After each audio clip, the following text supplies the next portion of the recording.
Un'interessante iniziativa oggi da parte dell'Associazione Manager Immobiliari, un corso di aggiornamento professionale per amministratori di condominio. Ecco, una cosa importante, oltre ad esserci vari colleghi, che si svolge anche al polo universitario, così come il raccordo, diciamo, con i giovani, chissà, un domani anche per una loro attività lavorativa.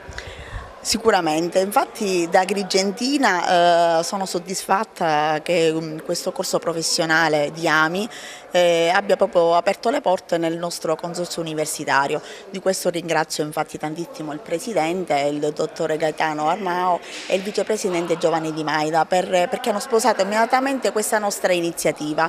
Un'altra cosa che direi, diciamo, è un plauso anche per la nostra associazione ma anche per Agrigento, il nostro consorzio, perché all'interno di questo percorso di ore formative abbiamo due docenti di eccellenza che sono l'avvocato Lala Gemormile che è appunto professore di diritto privato all'Università di Palermo, e anche l'avvocato Luigi Cinquemani che è professore di diritto tributario e finanziario all'Università di Palermo. Poi abbiamo anche l'ingegnere La Carruba, la dottoressa Margherita Orlando, che è un'esperta di marketing e comunicazione, perché proprio la novità di questo corso è anche l'introduzione di 5 ore formative in materia di marketing e comunicazione. Infatti ho il piacere di lasciare la parola anche al nostro presidente nazionale, l'avvocato Angelo Lantieri, che è un po' lui quello che ha strutturato questo programma innovativo che delinea questa nuova figura del manager immobiliare che fino adesso, diciamo, ha lasciato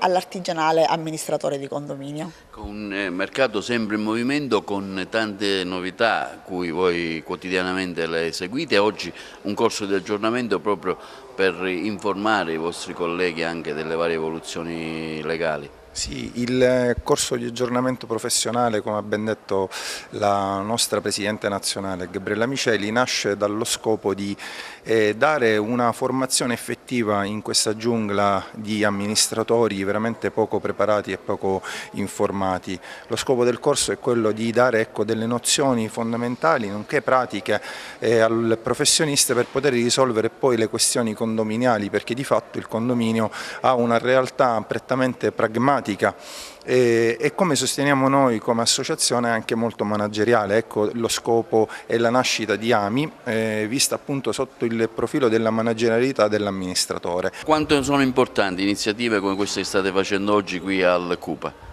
Iniziative come queste sono, direi, fondamentali per la formazione di figure professionali così diffuse, così in crescita, come quella dell'amministratore del condominio, che, come ha affrontato nel corso di questa lezione, di questo incontro con tanti amministratori di condominio, è stata recentemente sottoposta a una serie di interventi normativi che hanno aperto altri profili di problematicità e che quindi costringono gli operatori del diritto a un confronto serrato con la disciplina. E anche in materia fiscale il legislatore ha previsto nuovi obblighi a carico degli amministratori del condominio e del condominio.